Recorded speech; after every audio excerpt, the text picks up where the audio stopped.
एक पुजारी थे। ईश्वर की भक्ति में लीन रहते, सबसे मीठा बोलते, सबका खूब सम्मान करते।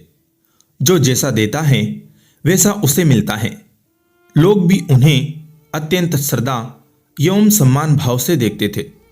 पुजारी जी प्रतिदिन सुबह मंदिर आ जाते, दिन भर भजन पूजन करते।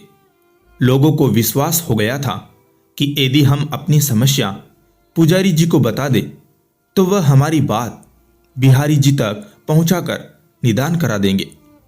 एक तांगे वाले ने भी सवारियों से पुजारी जी की भक्ति के बारे में सुन रखा था।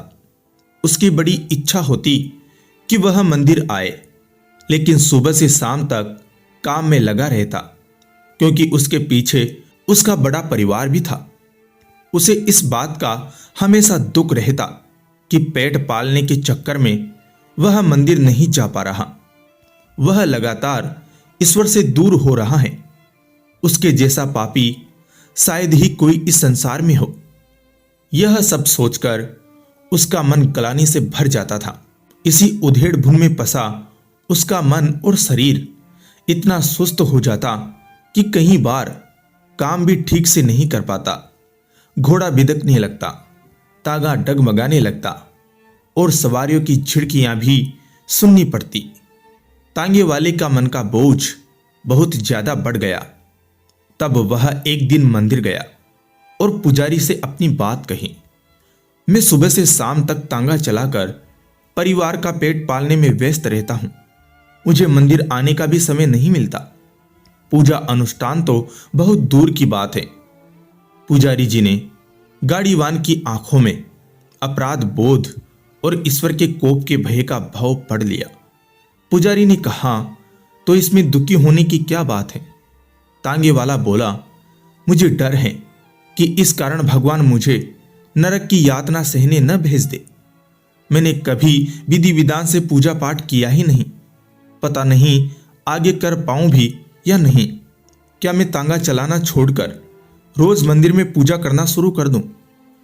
पुजारी ने गाड़ीवान से पूछा, तुम गाड़ी में सुबह से शाम तक लोगों को एक गांव से दूसरे गांव पहुंचाते हो। क्या कभी ऐसा भी हुआ है कि तुमने किसी बूढ़े, अपाहिज, बच्चों या जिनके पास पैसे न हो उनसे बिना पैसे लिए तांगे में बिठा लिया हो? गाड़ीवान बोला, बिल्कुल, अक्सर ऐसा करता हूं।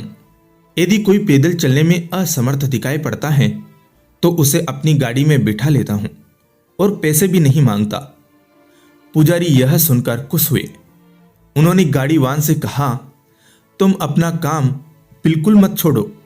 बूढ़ों, अपाहिजों, रोगियों और बच्चों और परेशान लोगों की सेवा ही ईश्वर की सच्ची भक्ति है। जिसके मन में करुणा और सेवा की भावना हो, उनके लिए पूरा संसार मंदिर समान है। मंदिर तो उन्हें आना पड़ता है जो अपने कर्मों से ईश्वर की प्रार्थना नहीं कर पाते। तुम्हें मंदिर आने की बिल्कुल जरूरत नहीं है। परोपकार और दूसरों की सेवा करके मुझसे ज्यादा सच्ची भक्ति तुम कर रहे हो। ईमानदारी से परिवार के भरण पोषण के साथ ही दूसरों के प्रति दया रखने वाले लोग प्रभु को सबसे ज्यादा प्रिय हैं। यदि अपना यह काम बंद कर दोगे तो ईश्वर को अच्छा नहीं लगेगा। पूजा पाठ, भजन कीर्तन, यह सब मन को शांति देते हैं। मंदिर में हम स्वयं को ईश्वर के आगे समर्पित कर देते हैं। संसार के जीव ईश्वर की संतान हैं और इनकी सेवा करना ईश्वर की सेवा करना ही है। जय श्री बिहारी जी।